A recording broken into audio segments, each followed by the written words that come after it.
What does Strauss have to do with Arendt? Aren't German nihilism and the banality of evil opposites? As featured in Belonging Again. As addressed in the papers discussing Missing Axioms by Samuel Barnes, the truth is veiled in blood, and the problem with identifying nihilism that isn't there, for example, Leo Strauss warned that German nihilism was not nihilism as typically understood, but a desire for a life of high values in ideals or nothing at all. For Strauss, what Nazism represented was a desire to return to great heroism that was so extreme that Nazism was willing to burn everything down in the process and or go down fighting.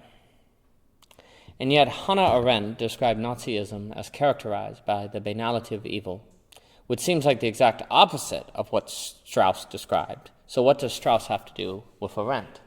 The banality of evil does not treat evil as boring, but is instead a state in which evil becomes everyday and thoughtless.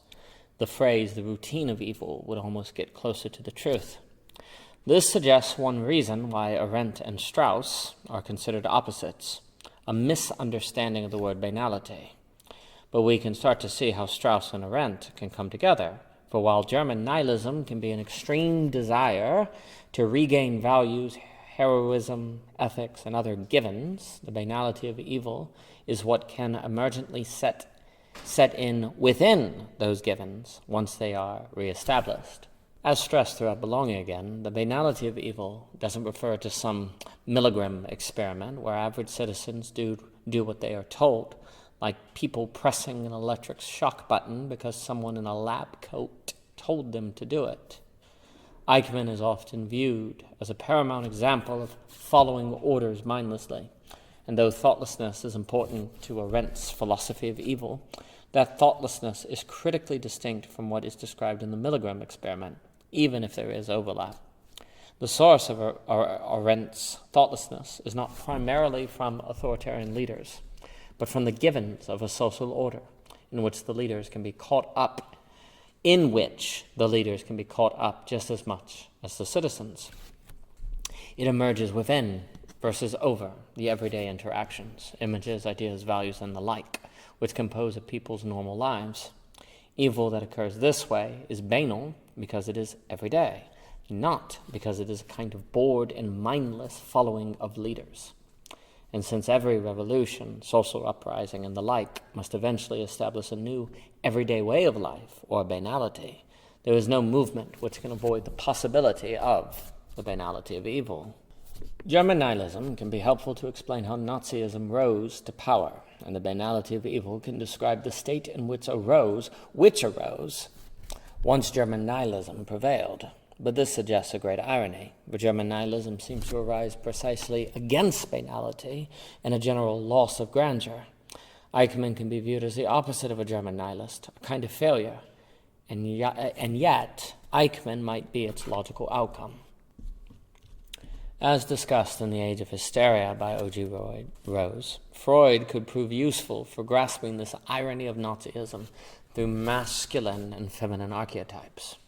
Freud associated masculinity with rationality and femininity with truth, and though this may sound sexist, it's critical to realize that rationality for Freud was primarily a mechanism of self-deception, exercised for the sake of avoiding truth, versus for discovering it. Freud associated females with truth because females were forced by their very bodies, menstruation, pregnancy, and so on, and lot in life, to accept real life.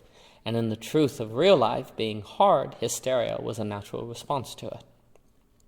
But note what this means. Women are more hysterical than men because they better know the truth, while men are less hysterical and more rational because they are more self-deceived. Men are more likely to question and seek the love of a princess because they don't realize that their high ideals and visions of what awaits them are idealistic. The Age of Hysteria elaborates on these points, but here we can associate German nihilism with masculinity and the banality of evil with femininity.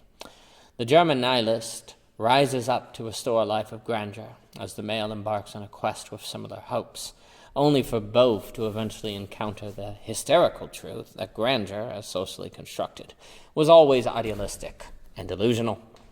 The German nihilist and male then fall into disillusionment and or back into a new everyday routine, for both learn that questioning cannot last forever. Eventually, one must stop and turn the road into a home. Hysteria can then set in, say when the German nihilist who opposes becoming someone like Eichmann eventually does, as if pulled in by a black hole, or when the male becomes his heroic knight to save a princess from capture, then becomes a grumpy and possessive overlord of a home, motivating a new cycle of hope, denial, and disillusionment. Perhaps the German nihilist, in changing the social structure, can establish a new everyday routine that is closer to what the German nihilist envisioned. And in this way, the German nihilist may not be totally disillusioned like the masculine knight who realizes that Don Quixote awaits. Still, though, the German nihilist cannot quest forever, and eventually his or her fight to restore higher ideals must end in either defeat or the reestablishment of a banal social order around new givens. Once that occurs, the German nihilist can fall into a banality of evil, though perhaps the lifelessness of this can be avoided with scapegoats, a new quest to stop evil, suggesting the role of the Jewish people in Nazism. The Nazis rose up to restore Germany to its former glory, quote-unquote. And once the Nazis succeeded taking over, Nazism became part of everyday life. Once the Nazi way of higher ideals was established, according to them, and once those ideals became commonplace and everyday, then a banality of evil within them was possible. Wherever there are givens, thoughtlessness can happen, and yet perhaps all givens are supposed to stop banality from re-emerging, but time defeated even Ozymandias. In closing, a similar irony may arise regarding Gerardian scapegoats, where a person is killed to save the great society, but once that scapegoat is dead to establish and or authorize givens, the banality of evil becomes possible. René Girard called scapegoating sacred violence, and perhaps all masculine quests for the feminine entail kinds of sacred violence, forms of violence we rationalize. Similarly, the Nazis used the Jewish people as scapegoats for their new social order, which would suggest that new givens tend to be established through blood, even if only through the martyr to provide givens a sense of plausibility, as described in The Truth is Veiled in Blood by O.G. Rose. Ultimately, wherever the admonishments of either Strauss or Arendt are ignored, blood will easily be found, and the blood of German nihilism easily leads into the blood of banal evil. Then, once life becomes banal, another round of German nihilism can start in reaction against that banality. Strauss can flow into Arendt, as Arendt can re-energize another movement of Strauss. And once the movement ends, the cycle can begin again. Today, now that we are armed with nuclear weaponry, can the cycle continue without it eventually crushing us under its wheel? For more by O.G. Rose, please visit ogrose.com for the Belonging Again playlist. You can find it on YouTube, and you can find a list of all of the selections and pieces on Medium. And thank you so much for your time.